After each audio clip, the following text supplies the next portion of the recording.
Hello, everyone. Today is August 20th, 2023. My guest today is Brayden Daly. Brayden is a student of engineering. Thanks for coming on the podcast, Brayden. Yeah, thank you for having me. I'm excited to do this. Yes, I'm excited to have you on. So how, how has it been being a student of engineering? Yeah, so I just finished my first year at Cal Poly. I'm electrical engineer. I've liked it a lot so far. I've done a lot of hands-on stuff. I'm really involved in. They have a Cal Poly racing club there.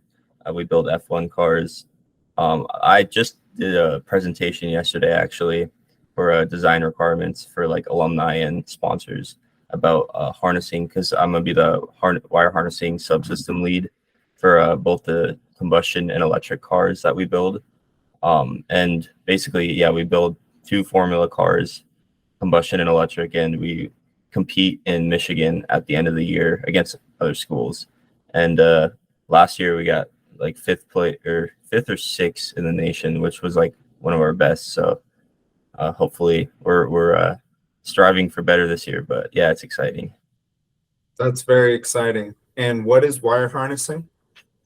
So my main task for like my lead position is I'm using this software called Rapid Harness to basically um, basically it starts in like a Google Slides or a Google Sheets, yeah, and like we have like the all the sensors, like all the outputs in the system for the car. I have to understand, at least on a low level or like a high level rather, how each thing works and like what each thing needs with like power, ground, or like communications, whether it's like Ethernet or like we utilize CAN. And so basically I get all the outputs and inputs, and I have to design like a harness for the car that like connects all the outputs and inputs for everything um, on Rapid Harness. And then we manufacture those harnesses and with like heat shrink and all that stuff and put them in the car. And so I'm basically just going to be leading like that process and like designing the harnesses myself, with all like the outputs and inputs and everything. I mean, I'm also going to be doing like PCB design like I did last year, as well as like some firmware stuff and basically a little bit of everything. But yeah, but I'm just going to be leading like the manufacture and design of the wire harnesses for both cars. Okay. And for the listeners who don't know, PCB is printed circuit board. Yeah.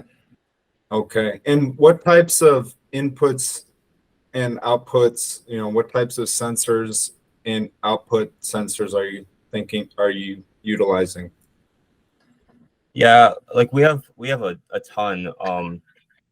We use so like a lot of the inputs and outputs come from like PCBs or the boards themselves that we like design in-house, just to like reduce costs and like all that stuff. But so like we use like CAN to like communicate data throughout the car, and we use an MKE microprocessor chip that we like program and see with firmware. So like all the data going between the boards through the CAN bus is going like is connected like through the signal wires. So like those would be like some outputs, and they go to like sensors that like monitor like wheel speed, torque, temperature, like a lot of stuff on the car. So there's like a ton of stuff. But yeah, and then like the main like power and ground would be going like from the batteries. In the e-car, we have like a specific like fuel cell for the car, instead of like a combustion motor, obviously. So we have to like deal with like high voltage to low voltage, um, like transformation with that. And then like on the combustion car is just like a normal like car battery, So yeah, so like the inputs and outputs come from like all the sensors and like um, PCBs in general as well, and they basically either like provide power to things throughout the car, or they like move like they use signals to move data throughout the car with the wires as well. And are your sensors able to read the data in those signals? Sorry? Is your sensor able to read the data in those signals? Yeah, so depending on what sensors there are or like what their function is, like the signals from the data that come from like the chips, the microprocessor computer, like they can be like sent out to like the signal, or rather like the sensor will, like, for example, like we have like a wheel speed sensor, so it uses like EMF to determine like how fast the wheels are spinning, right? And they send that data through the CAN bus over to an MKE like microprocessor chip. And then with firmware, we can like, basically what we can do is we can like not only analyze what the data is telling us to like improve performance, but we could also like physically tell the chip to send a signal to, like, I don't know, the motor controller or something, to say increase like power to the motor or decrease power, or so like, yeah. So basically, like, generally speaking, all of the signals can be sent and read from like the different elements like PCBs and sensors throughout the car. Okay. And the MKE is the microprocessor. Yeah. Okay. And what is a CAN bus? Yeah. So a CAN bus, I can't give you the best explanation because I like just learned about it, but it's basically like, what's its purpose? Its main purpose is just like to move like for communications throughout a system, to move data throughout a system. And Okay. yeah. Like a switch, or does one data piece go into it and then many come out? Like, I think it's more like I'm trying to remember the picture that my friend was showing me. But it's basically like there's two wires, and we like twist them. It's like we use like purple and yellow, but the color is just arduous. We just twist them so that like there's no like interference between them. But like one of them's like Ethernet, and like one of them I think is just CAN, and like they're like connected to like a board with the chip, and that board just like sends the data to like wherever the wires are going to. And that's like the way I envision it. I think that's the best way I can explain it, if that makes sense. that makes sense. Okay. And you're in charge of this entire reading in and sending out different reading in signals and reading and sending out signals.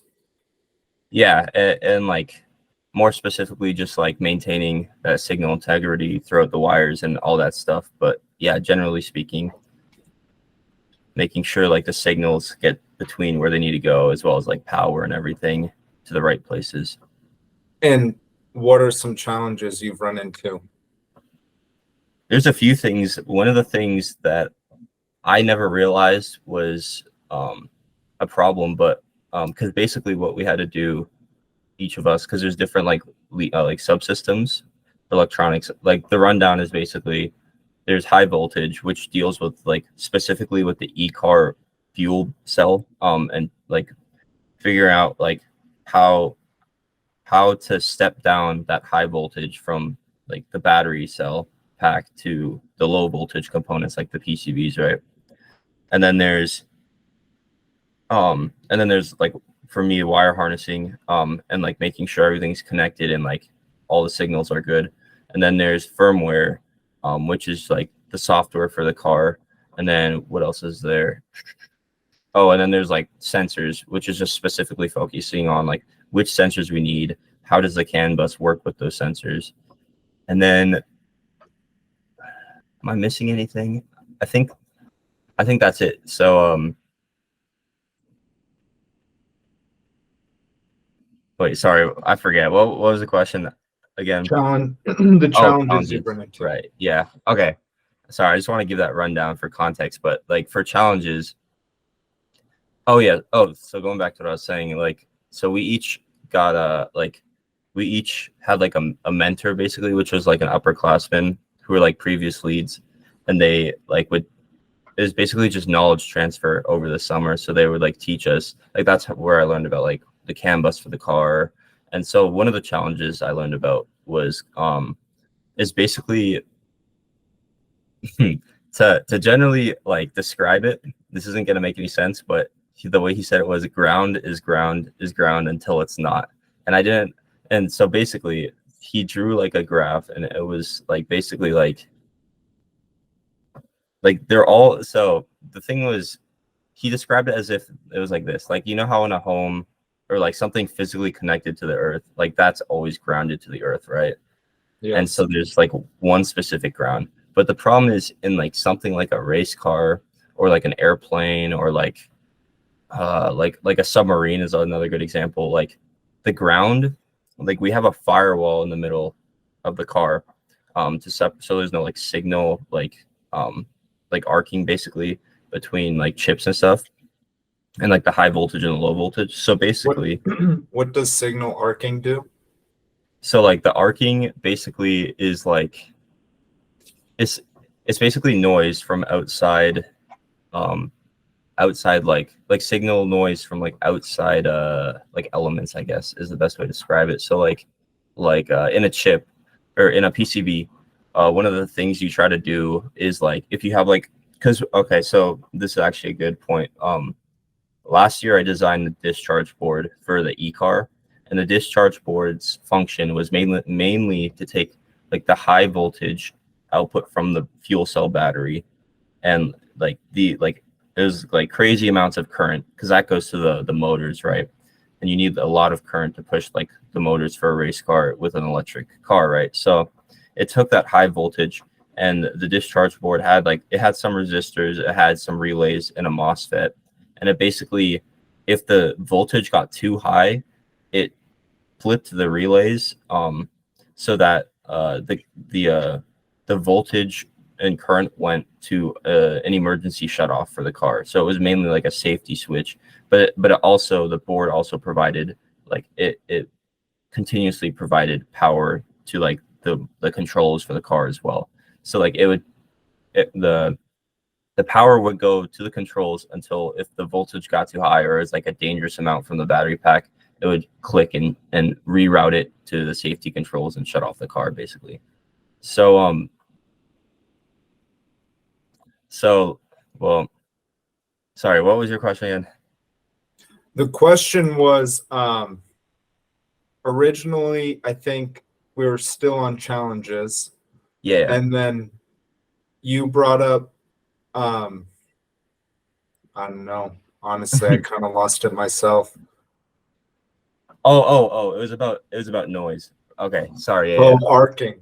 Arcing, yeah, arcing. So the reason I bring this up is because like the discharge board, like some of the problems I had for that board was well, one like a mechanical problem of like physical space. It couldn't take up too much space, and it had to fit within a certain like constrained area. So I had to like learn how to like shape the board in a certain way. But also in terms of like arcing, so like I said, arcing is like when noise from something affects affects like another thing because uh like the voltage like radiation like the signal radiation can like basically travel over if the voltage is too high. The way that my friend at my club explained it also is like it's like lightning, for example. It's basically like the clouds, the difference in voltage between like the clouds and the ground, like the static electricity is so high that like the electricity just jumps from one to the other because it's just such a high potential, right? So that's like the way I see arcing. But for the board, one of the problems we had was arcing because since the high power from the battery went to the low voltage boards and controls and all that stuff, right? we had to not only step down the voltage, but make sure the high voltage parts of the board, like I believe the relay was part of the high voltage, of course. And so like I had to like lay out the board in a way that they weren't too close, the high voltage and the low voltage aspects of the board, like the resistors and stuff, to make sure the high voltage stuff didn't arc to the low voltage. So like that was one of the problems I had with that board that I had to ask for help with, and then we figured it out. And yeah, so in terms of like Was arcing, sorry. before? So you mentioned earlier you had to create a custom board. Was that before you created the custom board? Or was that the custom board that had the arcing problem? Oh, that was the board with the arcing problem. Okay. And so yeah, so we had to like figure out a way, and we put some I forget what the like term is, but like, or what the like literal definition or like term is, yeah, but like we cut basically like a hole in the PCB to like basically insulate the high voltage area, so there was no like arcing across the board or anything, which was one of the things that helped us. But yeah, it is mainly just layout and making sure nothing was too close together. So in terms of like problems with the car, and like ground, so like we had like a physical like wall in the car, and the driver sits like here in the wall, and like high voltage stuff is back here, the batteries back here. How big is this car? It's like, let me think. I would say like it's drivable, so it's pretty big, but it's not as big as a normal F1 car. So I'd say like at least like 6 to 7 feet in length, and then like 3 to 4 feet in width, I guess. Okay. And does it have a frame, or is it mostly just parts, interior parts? Oh, so it has like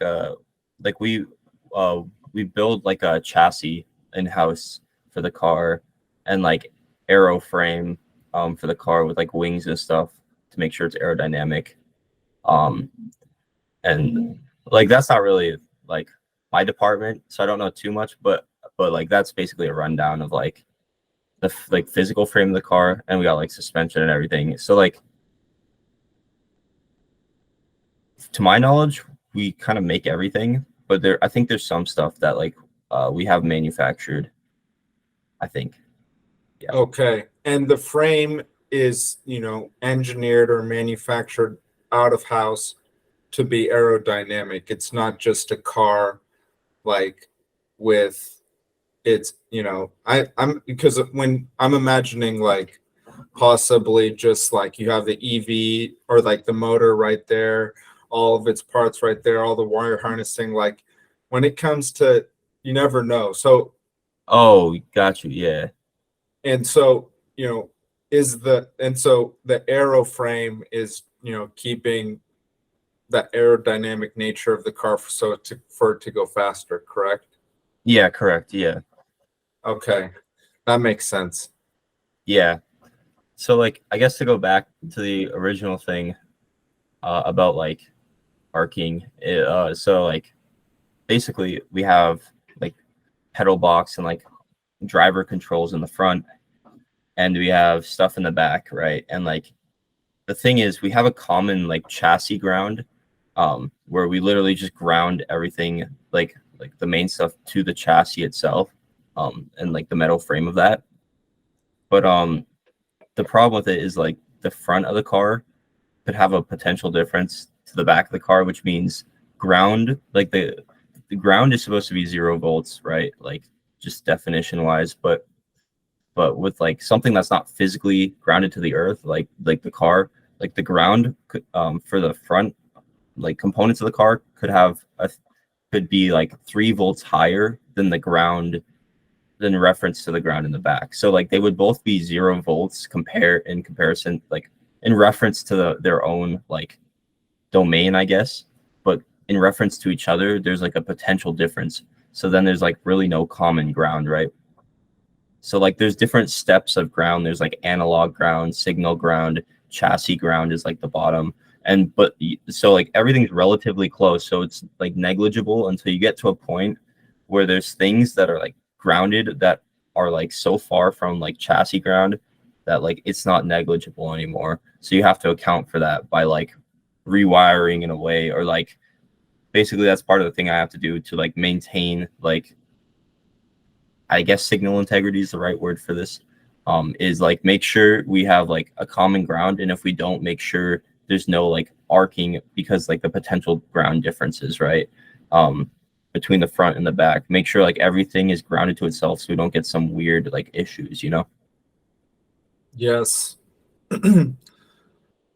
And what form of ground seems to be farthest away from chassis ground? I think it kind of depends, but I would say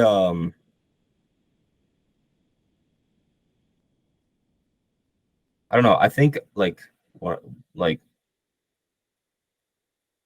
maybe analog ground, but it kind of depends on like what's in the car and where it is and stuff. But yeah, And where is the analog ground in the that's car? kind of just like connected throughout. But I think like it's mainly like the analog ground is not necessarily going to be like the low voltage stuff, because that's all like digital, you know, voltage. So I would say it's more like the car battery providing like analog voltage, or like the fuel cell battery in the e-car.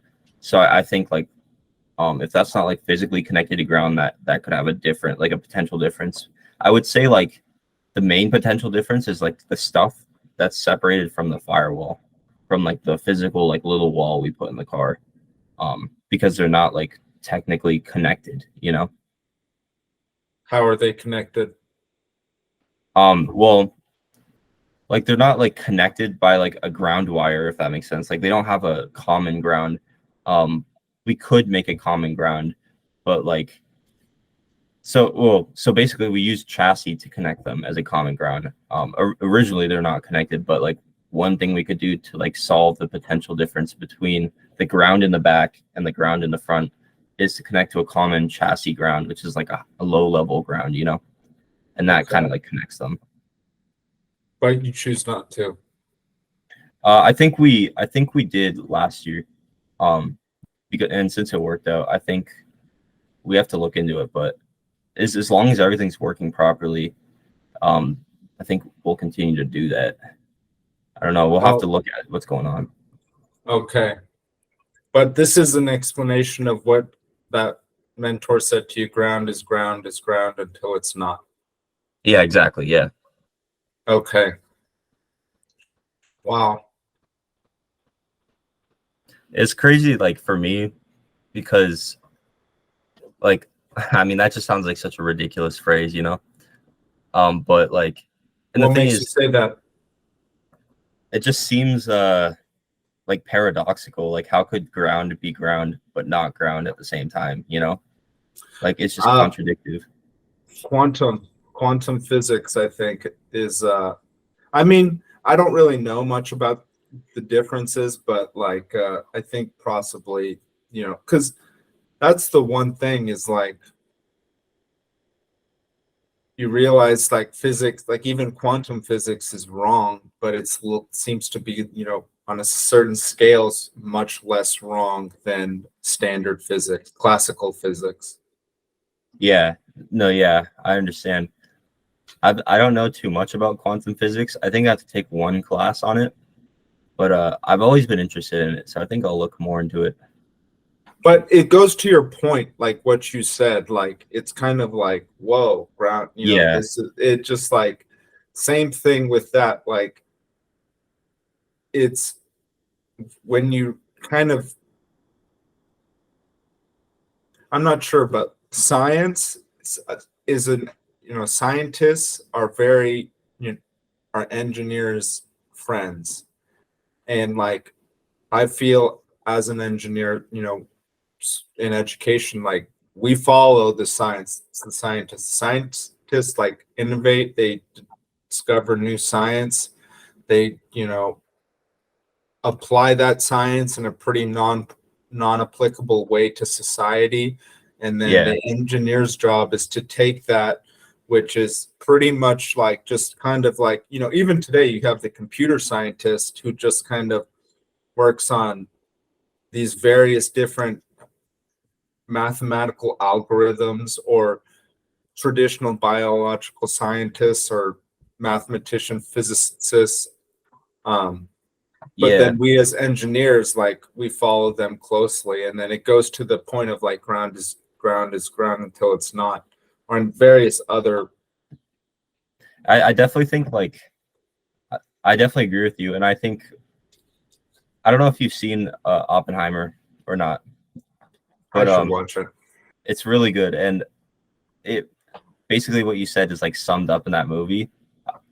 I don't think, I don't think I'll spoil it by saying this, but basically, like Oppenheimer is like a physicist, right? So he like specializes in science, and like one of the things he was trying to test was, I believe it was like splitting an atom or something, or like with particle acceleration or something. But like he couldn't physically test it because he was just a scientist. So he did all the theory for it, and like oddly enough, basically, I know it's a movie, but I think there's some truth to this, or if not like all truth to it, I'm not sure, but like his theory, like every theoretical thing he did, he tried it multiple times, and like it was physically like impossible according to his theory. But like but his friend who is like more of like a lab scientist or engineer, like tested it in reality, and it like miraculously worked. And then, like they came to the conclusion that like some things that like don't work with theory, like you can somehow make work through experiment, you know. And I think like that was kind of an eye-opening thing for me too, especially with like with my school, because like Cal Poly is supposed to be really hands-on, like I've said, but like I didn't think like the whole idea of like there being different grounds was so abstract to me, because I'm still like early on in my engineering like education, but like the way I learned in class, which is the way like most people learn, is like there's only one ground, and that's 0 volts, and that's just that is what it is, right? You know. But then like so like through theory alone, like I didn't know like that it could be possible for there to be like multitude of grounds, right? But like only through like being hands-on in the club, and like I've learned this a lot, like the idea of arcing, like I didn't know that was a thing or something you had to worry about until like I actually did it in real life and like did hands-on project with it. I think being hands-on has like, and like being experimental has helped me like learn things that theory like hasn't taught me, I guess, if that makes sense. Yes, absolutely. And there was something I was going to say to what you just said. Theory, practical. Man, I just lost it. That's unfortunate. What did you say before arcing? uh I think, well, I was talking about Oppenheimer, and like is that Oh, I know, I know. You mentioned that you took AP Physics C when, and I don't think those are just California. I think those are national courses, like anyone in pre-university can take an AP. I'm not 100% sure, but AP Physics C and AP Physics B, I took both of those in high school, are both classical physics courses. They're not, I don't think there's I don't think there's any quantum no? physics in those. And so Yeah, it just like, and I just feel like not introducing that to teenagers is a mistake. And I don't know, what do you think? you know, oddly enough, like I want to actually expand this idea, because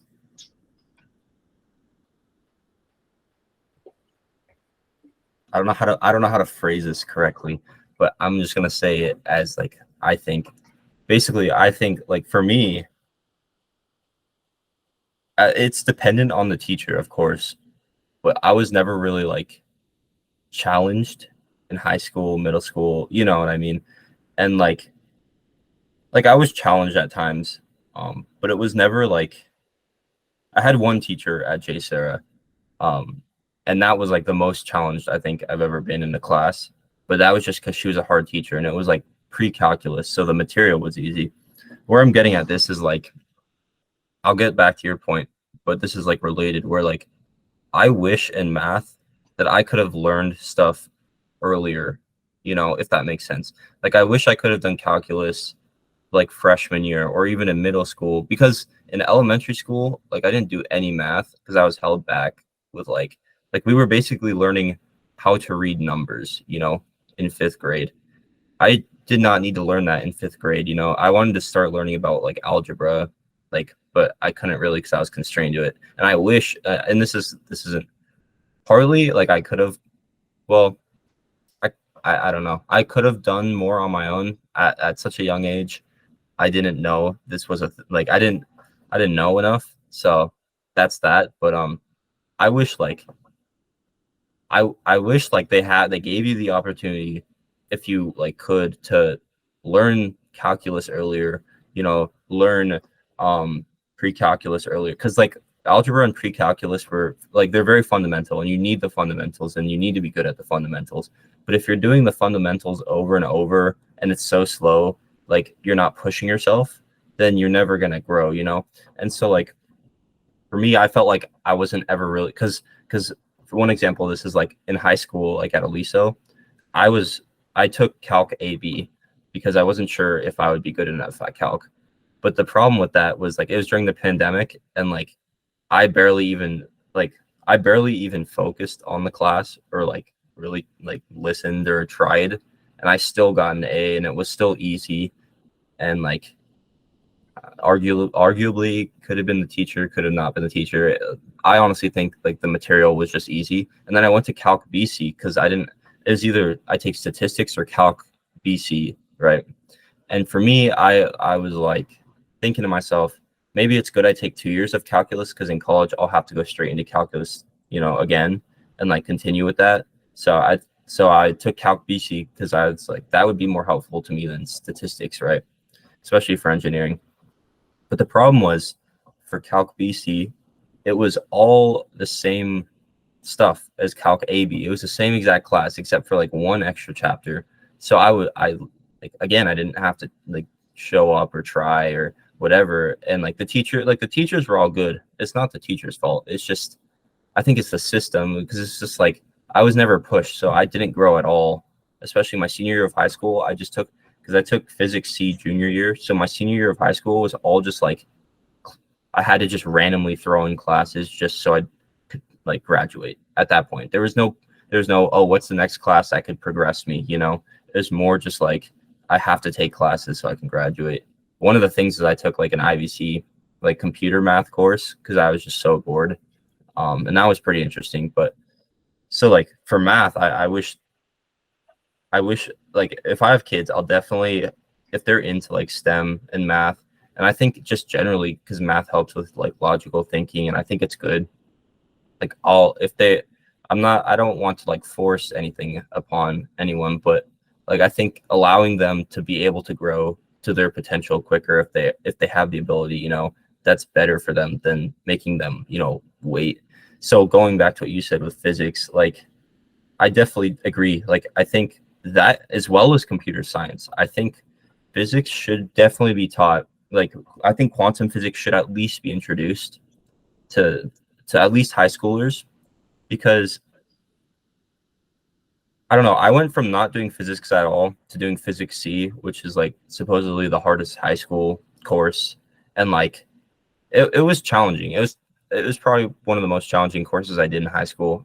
So I wouldn't say like it was easy, granted I was like constrained by like sports, so I barely had time to study and stuff. But I wish, like you said, like I think, because I like, for me, I'm very curious about quantum mechanics and all that stuff.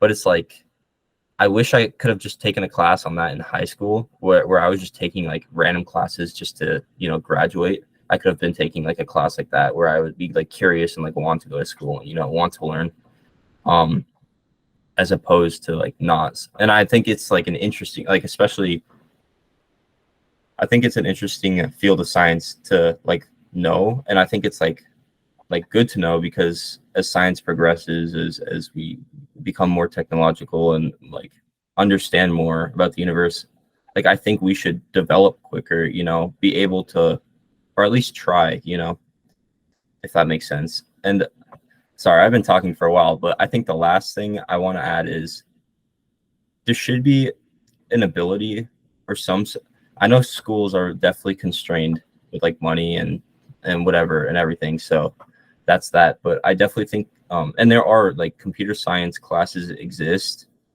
but like I don't know, I think there should be more of an emphasis on like an intro computer science course, because I think it's really helped me, because for me, um I just did like I used edX and like CS50, so like free computer science courses in high school. I just did that on my own to learn, and it helped me a lot with like logic and stuff. But yeah, to go back to your point, I think I think they should or at least give you the opportunity to introduce or to like, you know, feed your curiosity if you're like able to, you know.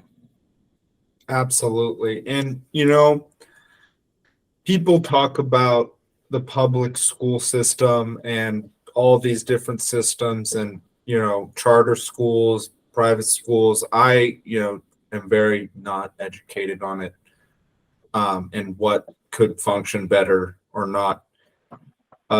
More freedom, not forcing this child, this teenager, this preteen, this, you know, all the way down to toddler, be in this course. Maybe some of these students need that level of structure, because Brayden, I would say, I don't know, because I wasn't in school with you, but I would say you're pretty driven and accomplished, you know, teenager still. And so I don't know, but I would guess most 19-year-olds don't have that level of drive, you know, where that they just like, you know, oh, BC's easy for me, and this is just, you know, Donna. Some people just don't have that discipline to be able to do that and do that. Maybe they're intelligent enough, but they can't do it. Maybe they're not good at math enough to do that. But the point is that you were, and it's just it's very difficult to have this one system and for everyone that's extremely structured. Make like, you know, for me personally, going to your point, I think I might have told you this, but I didn't feel challenged educationally until I left university. And, you know, that's pretty unfair. Maybe I just didn't really, I just didn't really vibe, I would guess is probably the best word, with education in general. Like I just wasn't like, oh, let me go do it. I was about social things, sports, school organizations, but like actually being educated and gaining some skills and learning to learn, I was not really that interested in working. Like, are you like doing that? So, but once I left, my passion for engineering, innovation, creating things, developing, it grew a lot. And you know, there's so many things.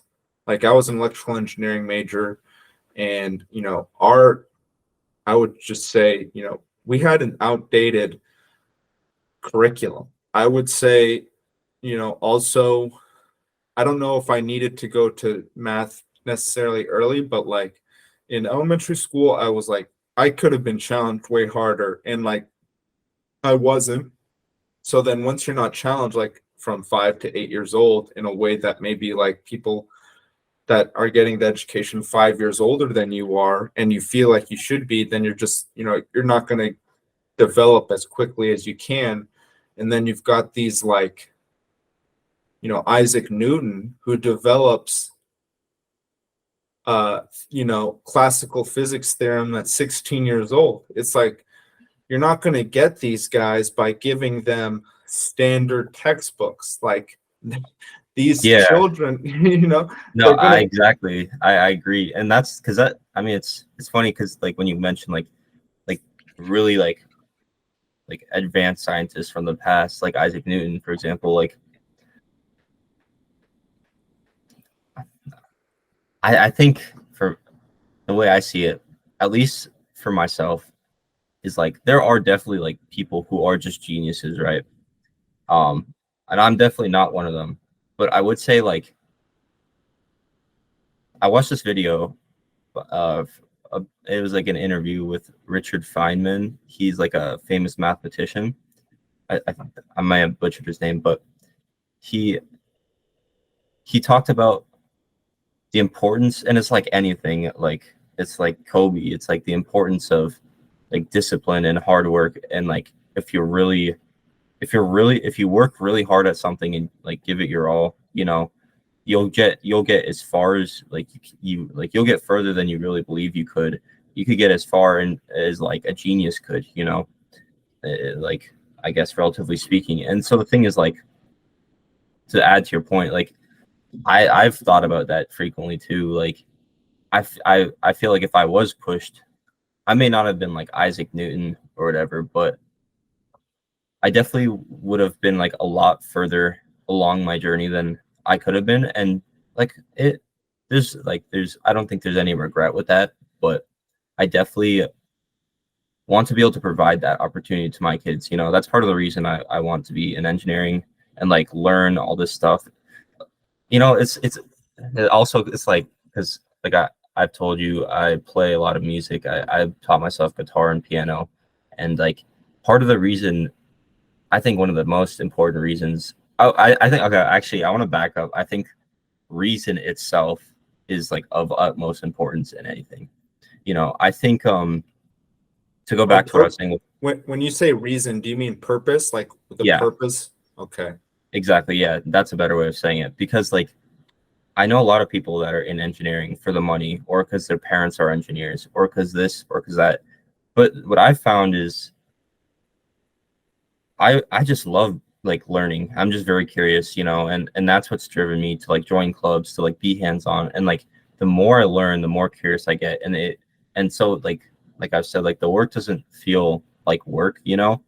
And I was watching like I think it was like a Kobe Bryant video. He literally said that he's like the work to him doesn't even feel like work. And he was like the hardest worker I think I've ever heard of. Like he would wake up at like 4 a.m. and do like 3 to 4 workouts a day. And like I'm by no means working that hard, but like the curiosity itself is the purpose of which I'm like pursuing this degree, you know, or pursuing this field. Like I don't even it's funny because I don't even care about the degree to a point. I don't care about the GPA to a point. And that's the other thing is like grades. Like people, when your purpose is to chase after something, you'll never catch up to what you're chasing, you know? If you're chasing money, you'll never get enough money. Or if you're chasing a perfect GPA, you'll never get the perfect GPA you want, you know? And I think that act of chasing is so tiring that like by the end of it, you just completely don't want to do it at all anymore. You don't want to pursue engineering at all, or whatever you're doing. But I think if your purpose is fueled by your curiosity, not by your GPA, not by getting a perfect job, not by getting money. Like for me, all I want to do is learn more right now. And maybe that will change in the future. Maybe I'll be a little more focused towards like financially, like support myself, get a good job. But it'll still, the underlying foundation will be like, I just want to learn more and more. And I think that's what's pushed me. And I think going back to like what like Feynman said, and like Isaac Newton, like all these great people that, and like Kobe, like that's where the greatness like comes from. Ultimately, it's like it's their purpose is specific, you know, to them. It's not like controlled by some external factor, you know. It's like from within, if that makes sense.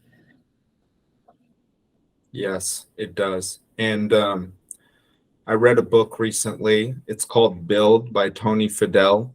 Tony Yeah. Fidel. Do you know, have you heard of it, or have you heard that name? No. Tony Fidel was one of the lead designers at Apple when they rolled out the iPod, iPhones in the 2000s. And he said, you know, before he went into designing those products for Apple, he was actually looking to create his own, I believe it was his own iPod, iPod. Like it wasn't an iPod, but it was something very similar to an iPod. And then he onboarded with Apple, and eventually just, you know, everyone that he was employing for his own company, he just transferred to Apple and innovated all those products. And he said something along those same lines. And after he did that, you know, between the iPhone and the iPad, he left Apple and developed the Nest, which I believe is now Oh, yeah. the Google Nest. So he was also not only the designer of iPod, iPhone, but also, iPad isn't very different from the iPod or the iPhone. And so then he just went on and developed the Nest, which is another very innovative product. And he said the same thing. He said he really didn't worry about the money. He worried about design. He said, like, one thing he said, he's like, pretty much you are going to need to work very hard. And if you want to do things like what he did with Build, when he said, well, his thing, Build, that's the name of it. It's all about building things. And that's what he does. He was like, you have to make time for your mental well-being. You have to make time for your physical well-being, a relationship, your emotional well-being with other people. But more than that, it's going to have to be like a lot of sacrificing of everything else. Like, for me, I used to go to a lot of concerts and I really like EDM. I really do. But I just, between a full night out, a full Saturday, a lot of these things are 2 days.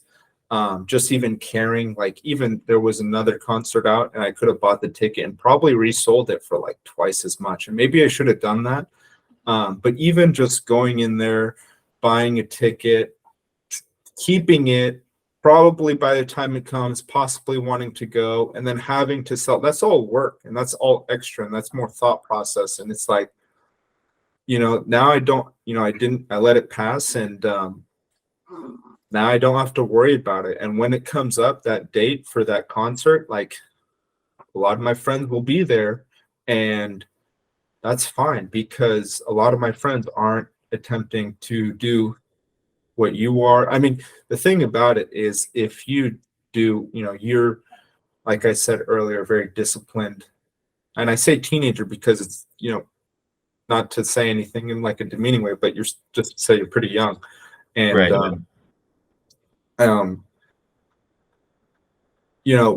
you're surrounded by these other, really driven 19-year-olds, 20-year-olds, young people, possibly much older. I don't know.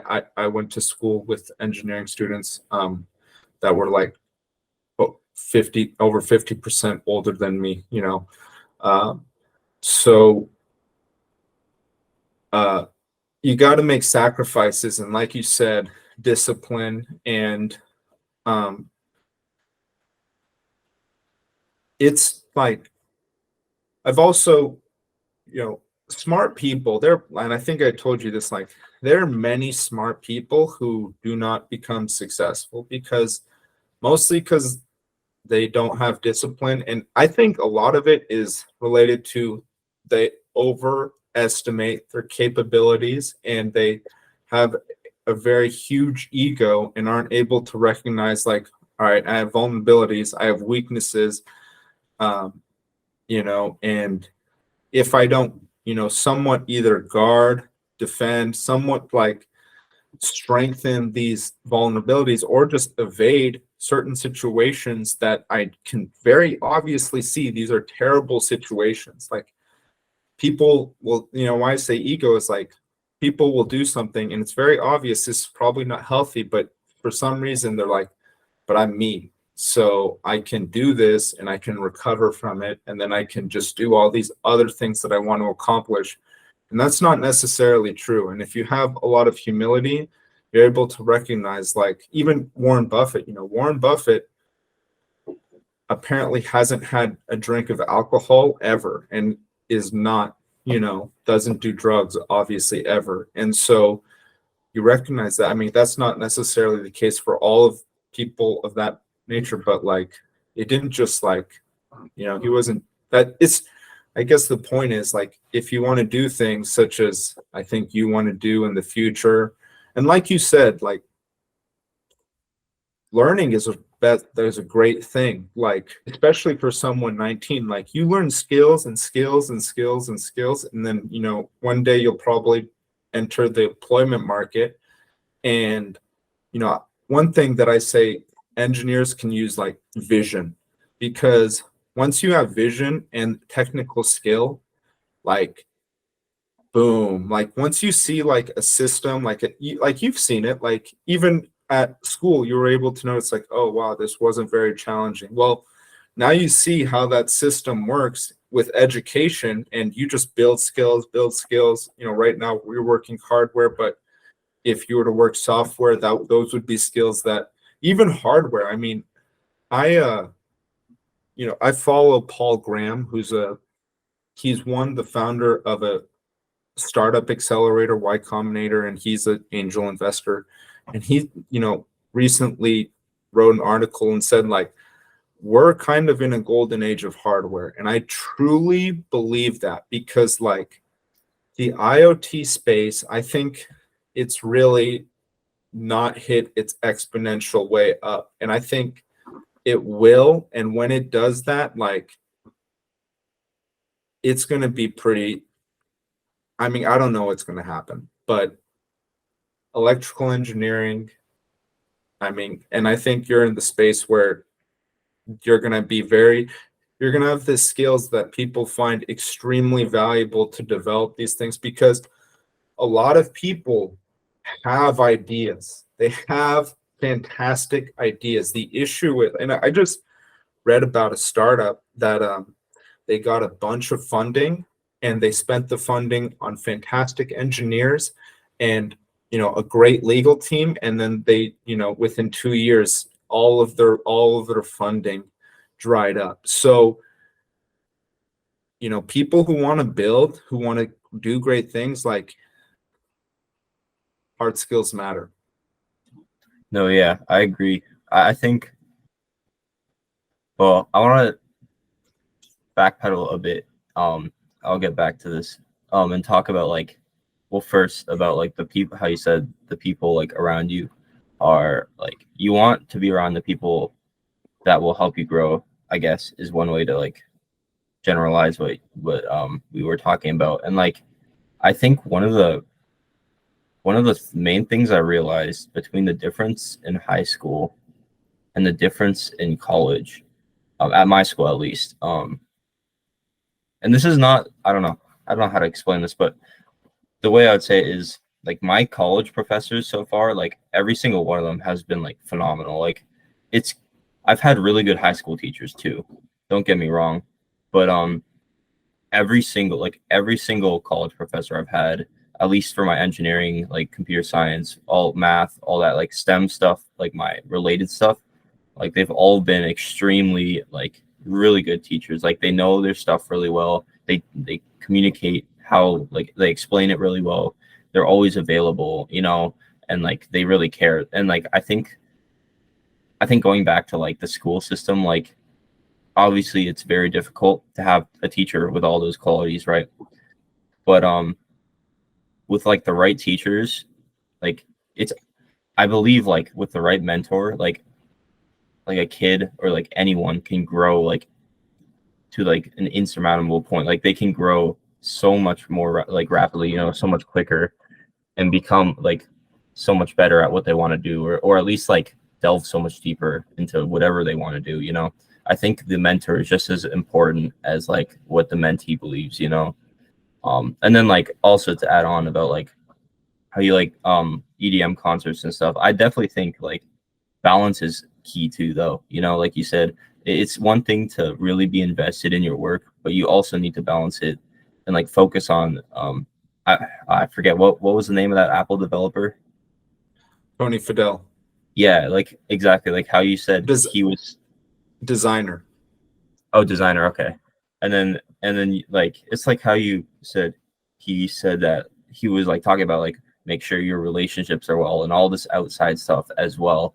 Like, that's not the main focus, of course, of what he was saying, but it shows like he understands like you need to be able to balance, because even if you completely focus on something and you pursue it 100%, but you don't balance it or balance your life at least, like that's also a good way to like just burn out and not want to do it again, you know?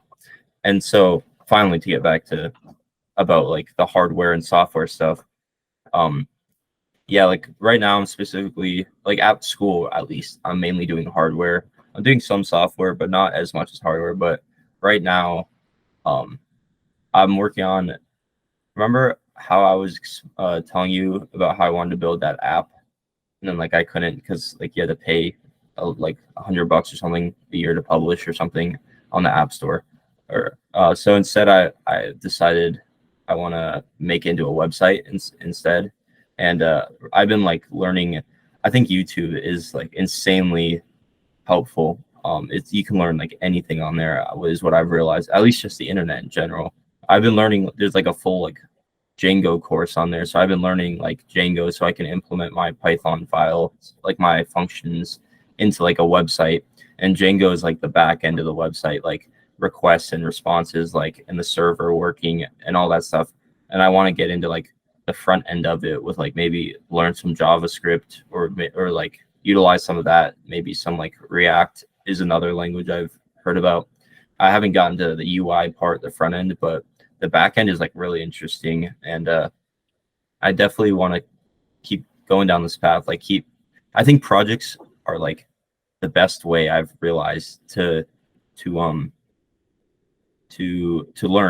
because especially with this project, because like I said before, I didn't really finish up on this idea, but like with music and with like engineering, right? Like my main goal is to learn and just like get better and like enjoy it at the end of the day. But also one of the like my main goals with that is like to be able to like provide to other people that want to learn, you know, like for music, to be able to share my music for other people, you know, not just to keep it to myself, you know. And like when creating like a product, like a large part of it is like you want, you know, you want to be able to like use your skills to like help other people, right? Like, and so like that's what I'm doing with my thing, because basically like I was ahead in math, so I'm trying to make this website, like this project, to, you know, help with that math class. So like if my friends take it or something, or whoever wants to take it, if they could use the go on my website and use my project, you know, to help them.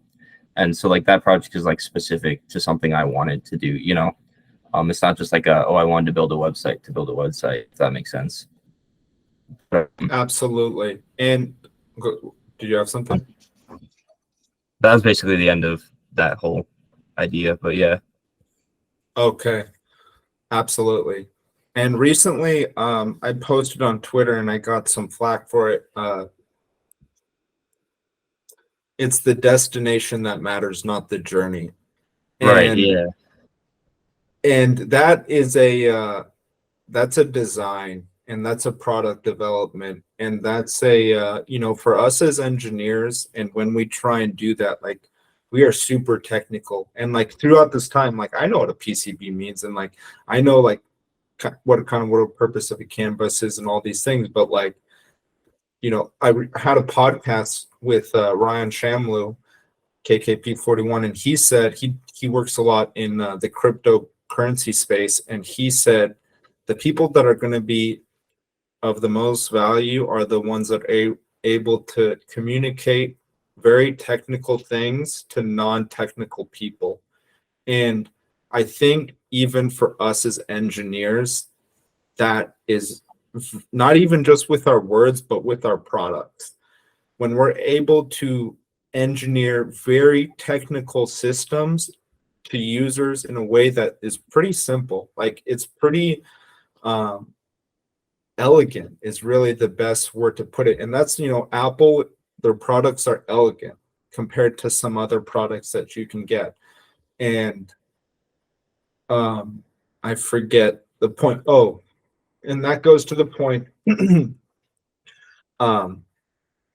It's the destination, not the journey. And you know, you mentioned last time we talked like cycles, and I think of life as a series of cycles. I mean, I think there's a lot of evidence of like, cycles in natural law, and just like, not really like this, that's kind of more esoteric, but like Mhm.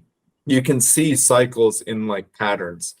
And um that goes with journeys and destinations, like you said, projects. And like for me personally, it's the same way. Like projects, I'm at the point where I'm pretty much just like products, like trying to think of something that users would use and makes their life valuable, like yours that you were saying. And that's why I said it's very helpful for engineers to have vision as well as the technical skill. And you have to get out in the world to have vision.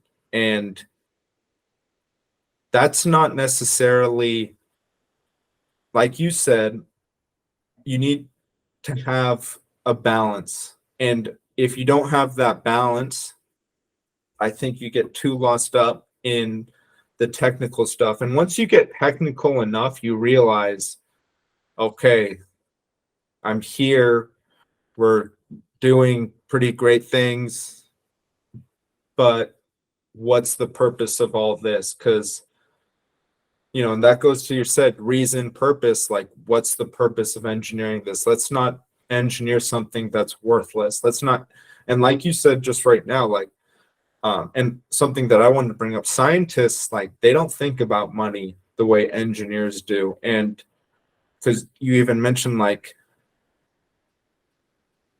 you're not going to develop, you're going with a website instead of an app because the app costs $100 to host and the website costs less to host. That's an engineering decision. That's like, and engineering economics is, what we call it. Money is a huge part of what drives an engineer to go a certain way. Like, because once you start building things to scale, you cannot avoid engineering constraints. Like they become magnified. And so, and I personally like it, the idea that like, oh, we have to work with this financial constraint. Because once you're able to do that, like that's where engineering skill comes in. Because like, sure, a lot of people can build very expensive systems that are bulky and that, just do a lot of these other things that are completely unnecessary and just like distract the user from what it really matters. And the engineer's job is to cut the fat there, to, cut the cost, to make that product elegant and to make it a strong, robust product that's, again, elegant. And that takes engineering skill, that takes, engineering decisions, engineering economic decisions. And I forgot why I was saying this. I definitely agree with you. Oh, Brayden. All right, got you. Oh, okay. Did we lose connection? Yes. You said you agree with me? Yeah. I think, I mean, I agree. I think purpose is so important. And like, okay, because one thing that's like really, I think I do this too, or well, I do this. I don't know if it's a common thing, but like when you're making something, whether it's software, hardware, whatever, when you're just creating something, sometimes less is more. And when I say that, I mean like like for a website, for example. I guess there's so many things you can do. You can make it really like the user interface. You can make it really artistic, blah blah blah, and like you could have like a million different functions to it. You like I can make like a web or like a store portion of it where people can buy stuff just to like because I can. Like I can do it because I can, but should I do it? And that's the like the line where it's like it's very you get sucked into it once you start creating stuff because you're like, oh, I can make this really really cool. But there becomes a point when you go so over the top that the purpose of what you for the purpose for which you made it doesn't remain. Like that just changes altogether, you know, and the purpose goes from doing this specific thing to making whatever I'm doing as complicated and as interesting as possible.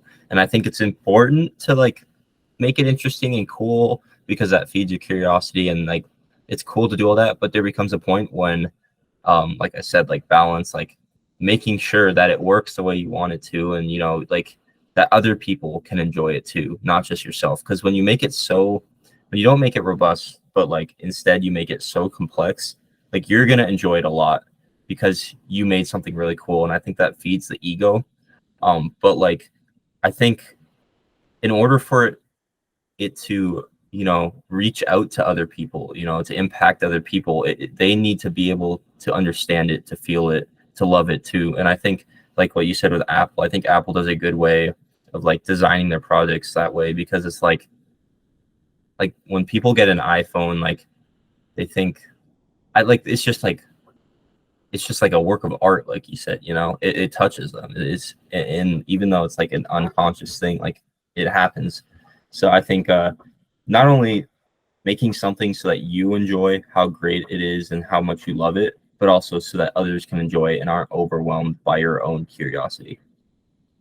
Absolutely. And that goes back to, you know, what I said earlier, you know, the words Ryan said in the podcast we recorded, like the people that are going to have the most value are the technical people who are able to communicate complex things simply. And that goes with, you know, like I said, he didn't say this next part, but I said this, that goes with our products. We as engineers can fool ourselves to say, okay, I get this. I understand why this does this way. And then you give it to someone who's not technically skilled. You give it to your parent, you give it to an older person and say, they have no clue. They have absolutely, they're just like, Yeah. that's great. And thank you for explaining this to me. But that was one, not intuitive. And two, I still don't really get it. And the engineers who are able to communicate it, and it takes understanding. And that's what Steve Jobs said, and that's what he did with Apple. He was like, you need to understand. And Elon Musk said this about batteries and the way that, you know, Tesla's been able to revolutionize batteries. You actually need to go into the science, look at the science, see where the engineering so far has a lot of fat, cut the fat. And that takes an engineer to do that. But you need to also be, you know, again, going back to vision, design, like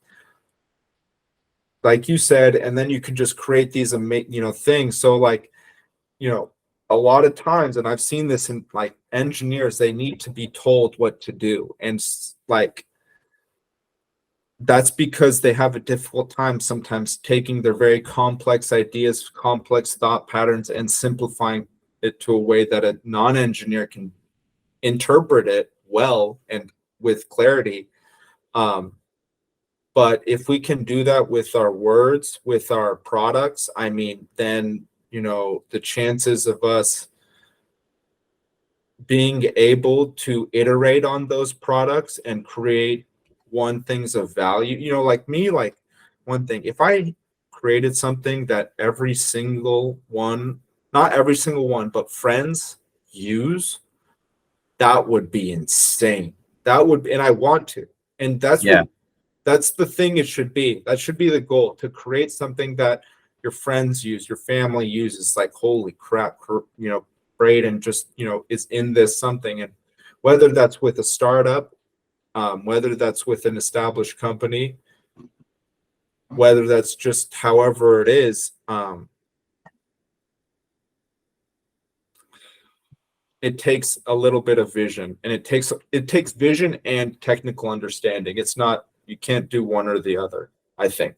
Yeah, I agree. And I think I want to actually tangent into something that I because yesterday I was on the phone with a friend from middle school who I've not talked to in a long while, and he's a psychology major, and like I'm really into philosophy. Like I think I've told you before, and one thing we like just one conversation we stumbled upon was the idea of like the illogical, if that makes sense. And when I say this, I mean like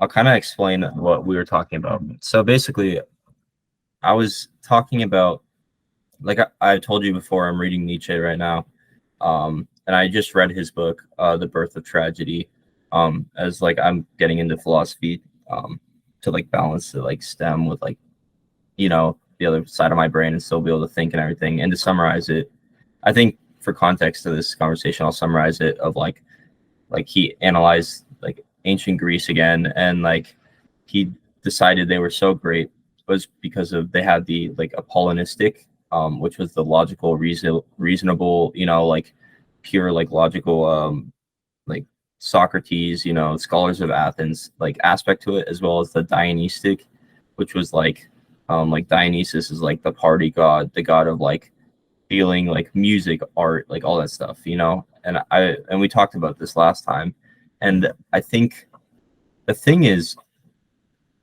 what we stumbled upon, which was very interesting to me, was I never really thought about this before, but like you need a balance of both in order for something to be great, because because I guess one way, like I know people who are like, and being in engineering, this is very common. And being human, this is very common. Where we're such logical creatures, we're such rational creatures, especially in engineering. Like we're so logic based that like it's difficult. Like every human, every person, I feel like even animals too. Like we all feel stuff, emotions and all that stuff. We all have the ability to feel, but I think like what separates some people from others is to be ability to understand what they're feeling, if that makes sense. Like, and I think with music, that's a key thing where like people who make music, especially like those old like artists like Beethoven, Chopin, like I'm learning some piano and I'm realizing like Chopin isn't just like making songs off of like logic and like knowledge, and like he's not making he intentionally like makes his songs, at least the ones I was learning, to like be able to translate, like the true like melancholy or like whatever feeling he wants to the audience or even to the player who's playing his music. It's like what you said, like being able to explain really complex technical ideas to someone who wouldn't understand it. Like that's the key. And that translation, I think the translation of being, and the thing is, it's you can do that with logic, right? With like engineers being able to explain like like PCBs, MKEs, like really complex like technological stuff to people who don't understand it. But it's also on the feeling side, on the illogical side, important, because like if you can understand how to have to make your creation inspire feelings in others, even though they may not even understand the feelings, they'll be inclined to want to use it or to like it, And I think like Apple does a good job with that, with like the way they like make their, like I said before, like they make their stuff look really like sleek and modern, and like people feel that, but they may not understand the feeling of it or whatnot. But like music again is like a really good way to explain it, where I think like composers, they know, they understand how to translate that feeling to others, and like they understand it. And while the people listening may not understand what they're feeling at the time, or they may not understand why they're feeling that, or they may not understand because it's not a logical thing, like it like inspires them, it drives them, Nietzsche termed it, he coined the phrase like a primordial unity. It like unifies them, Yes. Yeah, so I guess I don't know, what are your thoughts on that? I think, you know, while you were speaking, I was wondering, does SLO have a, music department? Yeah, I think they do. Yeah, I was thinking, it would be because when I was at UCSD, I worked for the music department, and I would take on shows. I would be there during shows for like orchestras and all these things for the stage, and so I worked with a lot of music majors, and then so I know music is like a major. So, and I personally was a business minor, and I love business, and I love communicating, and I love talking to people with more business minded personalities than necessarily engineers. I like speaking with engineers, but I like speaking with business minded people as well. And I had minor in business, and like I enjoyed it. There were a couple classes I really enjoyed. I met a lot of people that were not engineering students. I was in a fraternity, so I got to take classes with members of Greek life, and there weren't too many members of Greek life in the electrical engineering courses. So that was going to be, my thing is absolutely illogical. And, it's funny because like some of the best technicians, they understand this illogical aspect. And, leaders do, at least. Leaders for sure do. Maybe not technicians, but leaders understand that it's about humans. It's about us, yin and yang. Like, yeah, we're these, we're not animals. We're not normal. Like, we are animals biologically, but like our consciousness level is way higher. It's very obvious it's way higher. Um, so we're a lot different. And being able to take these very animalistic, illogical aspects and understand them to some degree, maybe not be like, hey,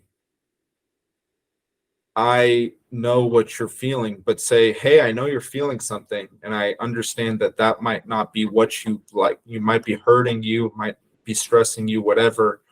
Um, and then those people accommodating for that are usually leaders. Those are, I don't know, but because like you said, they inspire, and when they can inspire, they can move mountains. Like if you can inspire people, maybe you don't want those mountains to be moved. I'm not saying everyone that's inspirational is worth looking up to, because we have very terrible people in this world who have inspired very terrible atrocities, and Right. so Yeah. it's just kind of a marketing thing, actually, more than anything. It's more about marketing. And it's terrible to think about all these things in terms of like creating products, but um, truly it is. Like, even if you look at like some of, just for example, Steve Jobs, I've been listening to him a lot. He said, like, if you look at American companies, the way they market is they tell you all about their quality, and like all about, hey, I've got great quality. My stuff works. It's fantastic. It just works. And you think, oh, this guy's telling me his quality, works. Oh, fantastic. Then no, but like that's going to come with the product. You don't need to tell your customer this is high quality. Like, it just comes with the product. So like you think this is a good product. Well, that's a logical way of thinking. Instead, they do like, and after this you can Google, or anyone who's listening can Google like Steve Jobs Apple commercial, and then it's absolutely nothing to do with like it doesn't say quality. Or like the iPod commercial OG, like if you listen to that, it's just people dancing to music, and that's just touching a feeling. People love having their iPods in and just grooving to the song of their choice. Right. And, Yeah. and that's it. And that's the thing you have to understand. So when you have a product, you have to have some vision, because you have to understand your customers' problems, their pain points. And then if you're able to understand that, then with technical skill, you can build products that are lean, effective, and hit your customer's pain point right on the head. And they do it really obviously, really effectively. And then you don't need to market it and say like, that's where it comes to being forced, like, and not understanding like we're illogical, like we're completely illogical people. I'm illogical, you're illogical, and we're engineers. And if you compare us to some other people, we look, I'm guessing, like robots. Like I know that I can be a robot. People will tell me it's like, dude, you're kind of robotic, or like, but it's like, no, I'm a very complex individual. And even people who are robotic have complex thought patterns and complex emotional patterns underneath that. And they act on those complex emotional and complex thought patterns. They don't act on, oh, let me, this makes sense. Let me think about this and make sense of it and then act with a really, no, they just think and then they barely think. This is the thing. We talk about meditation too, and stimulus and response. That's a huge thing. Like, we get stimulated all the time, like these sensors, and then we respond to them. The issue is that most people have a very low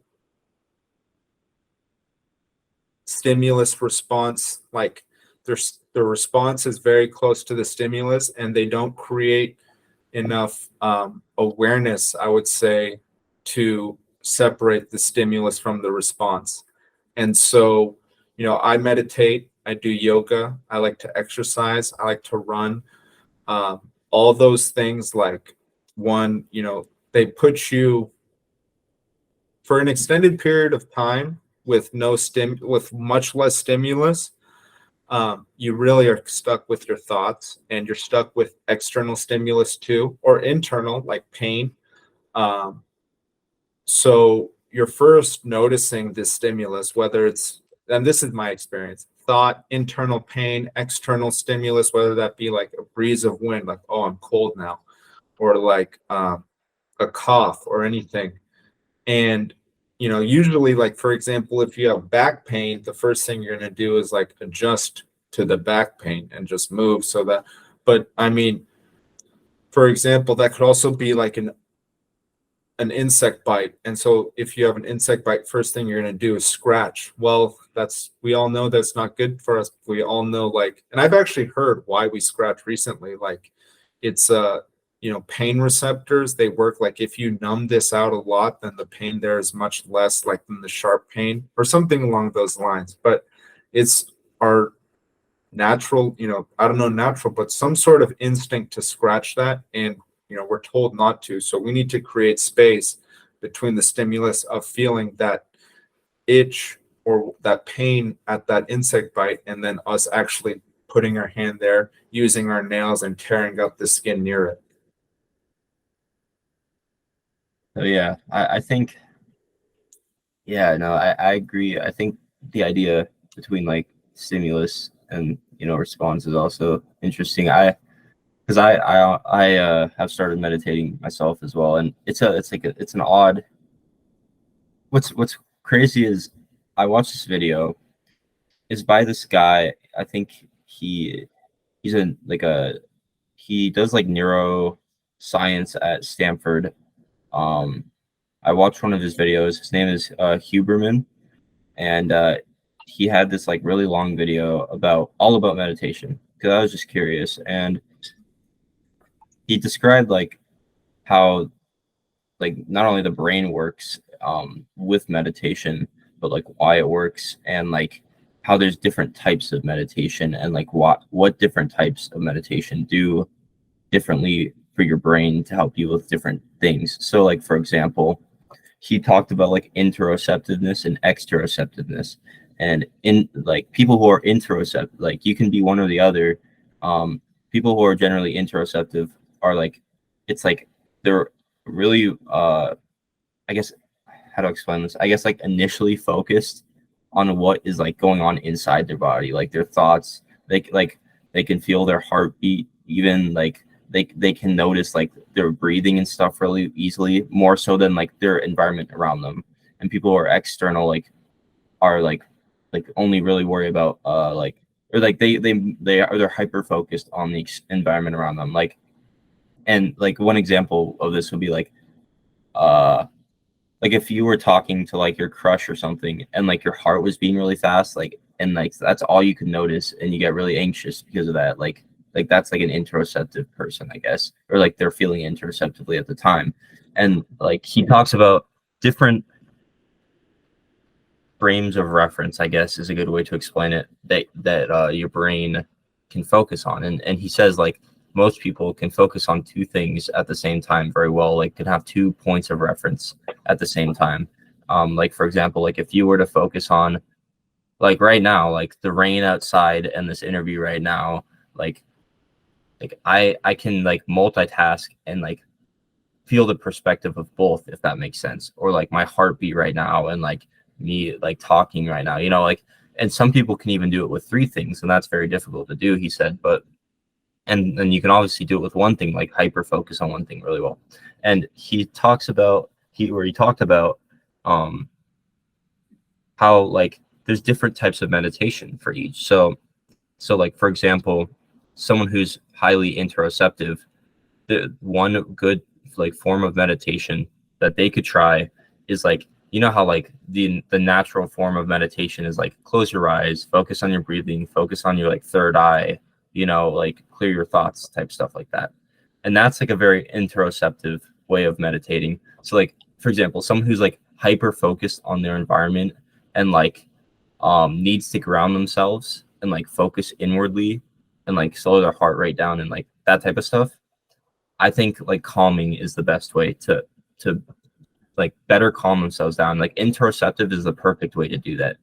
But like sometimes like you're so focused on like your like interoceptive like traits, like your heartbeat, I mean maybe you're breathing fast, or like maybe you just need to focus, like improve your focus. He says one way you can improve your focus is through exteroceptive, which is like looking at an object in the distance and focusing your eyes on that object and just breathing. And you know, and like instead of focusing inward, like really focus on that object. And whenever you like if you like look away or like start to wander, like quickly focus back on that object, right? And he says they were analyzing like the brains of, or well, just like how the like monks think, because monks are really like big into meditation, um and like they've done it for years and years. And he says it's not that they're like more focused generally speaking than people, it's just they're like their stimulus response time, like they can focus quicker. Like if like like they like if they start to wander from what they're looking at, their reaction time is quicker because it's something they've strengthened in their brain, like their neuroplasticity. So so yeah, I mean, just speaking for myself, like that was really interesting to hear about.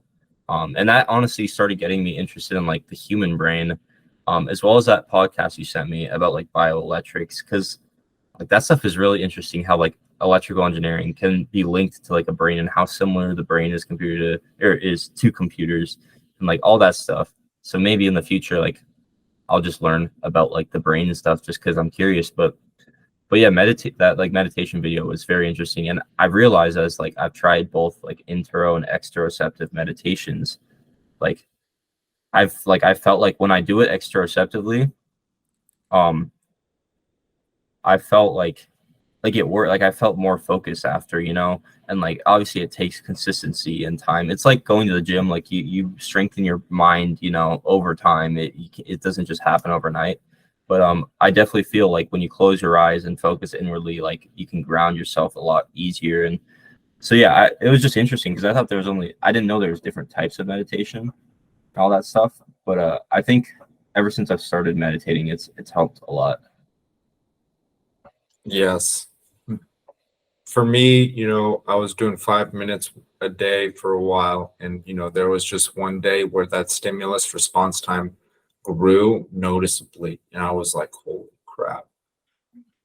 Because when you don't ever, once you're able to recognize your thought in the moment and then realize that's an amazing thing, like it's just unbelievable. And then once you stop, it becomes a torrent of thoughts, and that becomes very difficult to live with.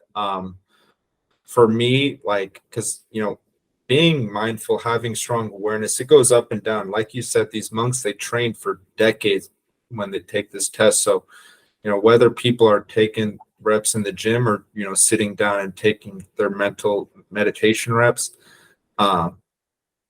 it's something that takes skill through practice. It's not just a natural talent for, I would say, I don't know, but probably there's some people who are naturally more talented at awareness and some people who are naturally less, almost surely, but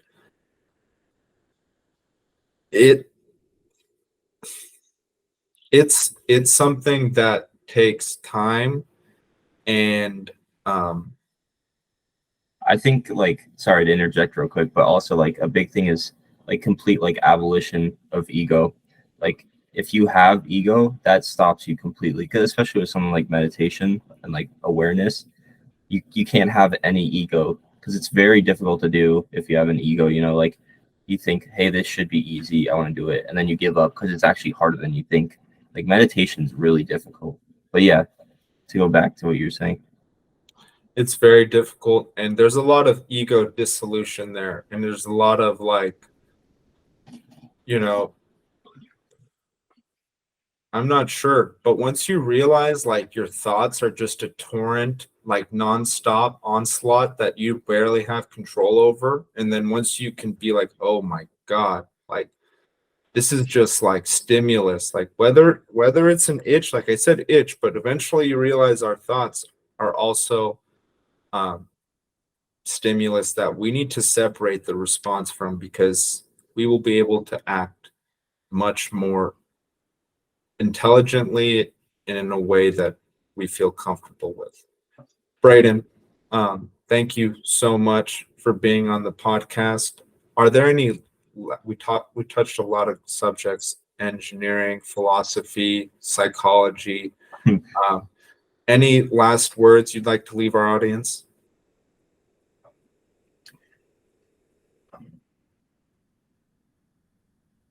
I would say, well, first off, thank you again for having me. That was definitely a lot of fun. I love talking about stuff that's just like that requires thought. It's very interesting to me. Um, Honestly, I'd like to finish with like, I guess a quote. I was talking to my math teacher fall quarter, and he's one of like the smartest people like I've ever met.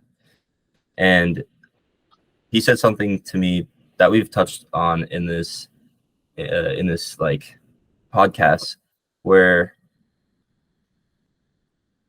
I think it like kind of just like all like trickles down to this in terms of like development or whatever you want to do. And he said basically, he said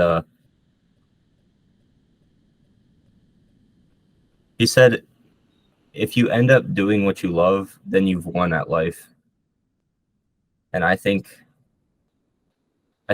if for the people listening, like understanding that and like realizing that and like finding what you're curious about or love to do, like I think that's the best thing you can do. I think you've really won at life. I think that quote is true. But yeah, My guest today has been Brayden Daly. Thanks for coming on the podcast, Brayden. thank you.